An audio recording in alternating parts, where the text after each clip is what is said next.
Baik, Bismillahirrahmanirrahim. Assalamualaikum warahmatullahi wabarakatuh. Salam sehat, saudara-saudara dan teman-teman sekalian. Senang sekali saya bisa hadir kembali di Ikonusia. Pada episode kali ini saya akan melanjutkan diskusi kita sebelumnya mengenai penelitian kualitatif dengan memfokuskan pada peranan teori di dalam penelitian kualitatif. Nah, bagi mahasiswa S1 yang baru menulis skripsi, tidak mudah untuk menemukan dan menyusun sebuah teori yang pas dalam sebuah penelitian.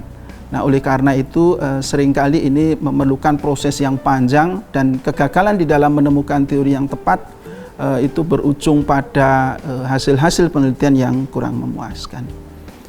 Nah, Catherine Miller, penulis Theories of Communication Theories, ya, atau Theories of Communication, dia mendefinisikan teori sebagai pernyataan abstrak, ya, yang menyediakan penjelasan atas fenomena yang diobservasi. Nah, menurut Miller, teori itu dengan demikian mempunyai fungsi yang sangat pokok, yaitu bagaimana dia menjelaskan secara memuaskan masalah. Nah, dalam konteks kita tentu saja adalah masalah penelitian. Nah, teori itu sendiri sebetulnya dibagi, kalau dilihat dari cakupannya, teori itu dibagi menjadi 3. Yang pertama adalah teori level mikro. Biasanya ini berbicara tentang individu, misalnya tentang reception analysis gitu, atau teori-teori resepsi. Lalu pada level meso itu biasanya kita berbicara pada level organisasi atau organisasi media, misalnya praktik-praktik jurnalisme atau sistem kerja, komunikasi organisasi dan seterusnya, itu dimasukkan ke dalam level teori meso. Dan yang terakhir adalah teori makro. Ini ketika kita berbicara pada wilayah yang sangat makro, misalnya tentang struktur sosial atau sistem media dan seterusnya itu. Nah, oleh karena itu nanti ketika kita penelitian kita harus menentukan cakupan teori yang akan kita gunakan. Nah, di dalam penelitian kualitatif itu sendiri, teori itu mempunyai 2 fungsi pokok. Yang pertama adalah seperti yang tadi saya sudah sampaikan di awal, bahwa teori itu memberikan penjelasan awal atas masalah atau fenomena yang kita observasi. Jadi misalnya kita akan meneliti tentang, atau kita punya rasa penasaran atas mengapa orang-orang sebegitu addicted terhadap gadget misalnya. Nah, maka kita bisa mencari satu perspektif teoritik yang bisa menjelaskan, ya, masalah yang kita teliti itu, yaitu mengapa orang-orang begitu addicted. Nah, ini biasanya bisa larinya ke teori dampak atau ke teori uses and gratification misalnya.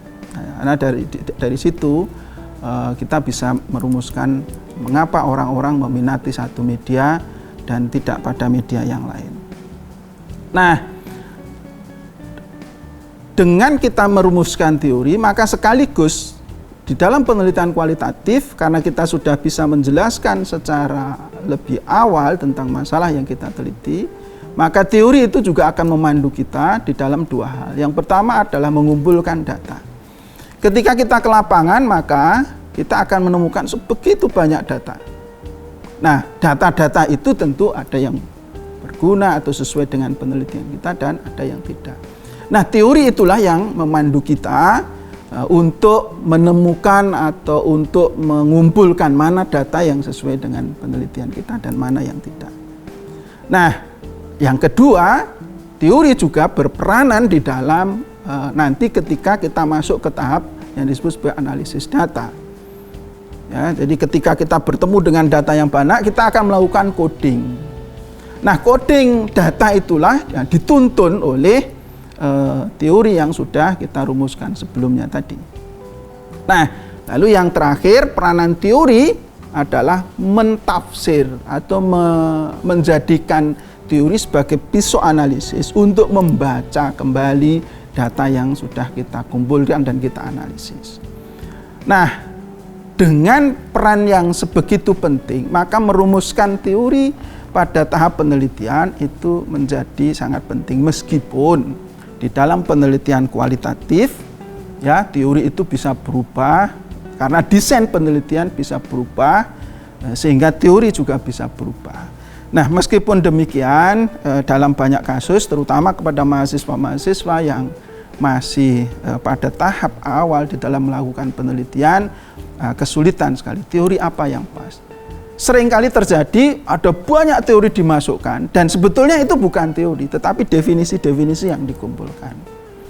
Nah, padahal teori itu adalah harus mampu menjelaskan awal dari masalah yang kita teliti. Nah, oleh karena itu menyusun teori, ya, langkah berikutnya menyusun teori itu menjadi langkah yang sangat krusial.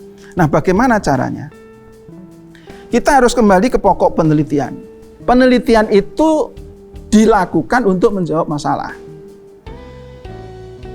Masalah dirumuskan, maka kita harus mencari penjelasan awal dengan teori. Maka teori yang bagus adalah teori yang bisa memberi penjelasan awal atas masalah yang kita teliti. Sehingga teori itu fokus. Jadi kalau kita ingin mengetahui motif-motif pengguna menggunakan gadget misalnya, ini pasti teorinya usage. Kita nggak perlu lari kemana-mana. Nah, mungkin nanti akan ada teori tambahan, misalnya kalau usage itu diterapkan pada media sosial, kita mesti memahami karakteristik media sosial itu, kita jelaskan. Tetapi teori pokoknya adalah teori usage, karena kita ingin mengetahui motif dan kepuasan apa yang akan digunakan. Atau kita ingin mengetahui bagaimana sebuah teks dimaknai oleh audiens. Ya, teks dimaknai oleh audiens pasti teorinya adalah resepsi gitu. Maka kita harus mencari penjelasan awal tentang bagaimana sebuah teks itu diresepsi. Nah, ada beberapa varian. Salah satu yang paling banyak digunakan adalah teori resepsinya Stuart Hall. Tapi kita bisa mencari teori-teori resepsi yang lain. Nah, dari situlah maka teori kita menjadi fokus. Jadi dari mana kita merumuskan teori? Dari rumusan masalahnya. Dari rumusan masalah itu pasti ada kata kunci. Kalau kita mau meneliti tentang makna, berarti kita larinya ke resepsi. Kalau kita mau mencari tentang efek, berarti kita tentang teori dampak media. Ya, kalau kita mau mencari tentang meneliti tentang motif, maka kita larinya ke teori usage. Sehingga dengan begitu kita tidak akan mencampur, dan ini sering sekali terjadi.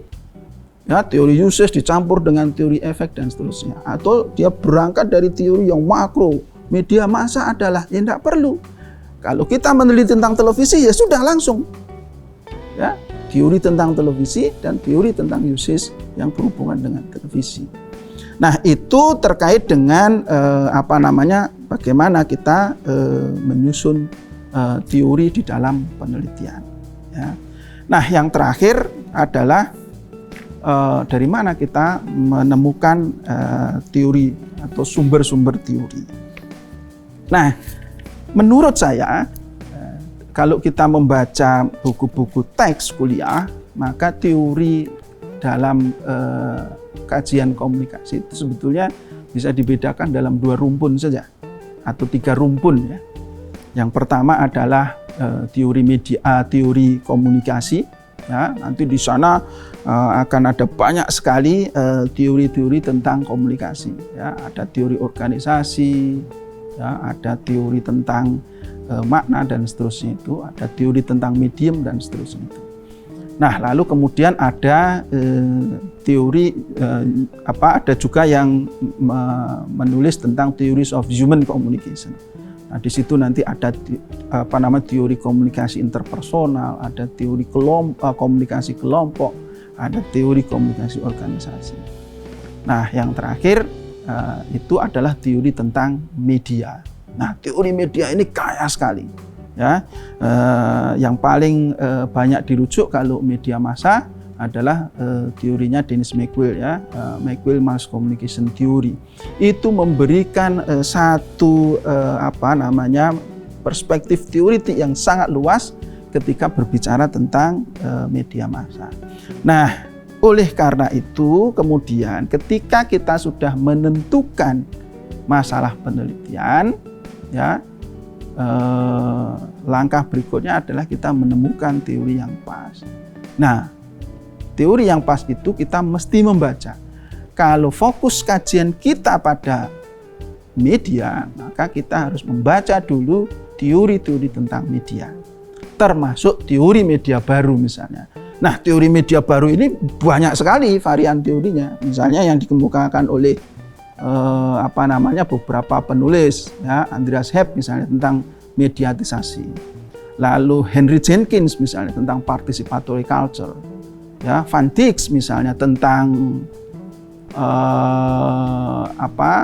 budaya interkonektivitas atau tentang platform society misalnya.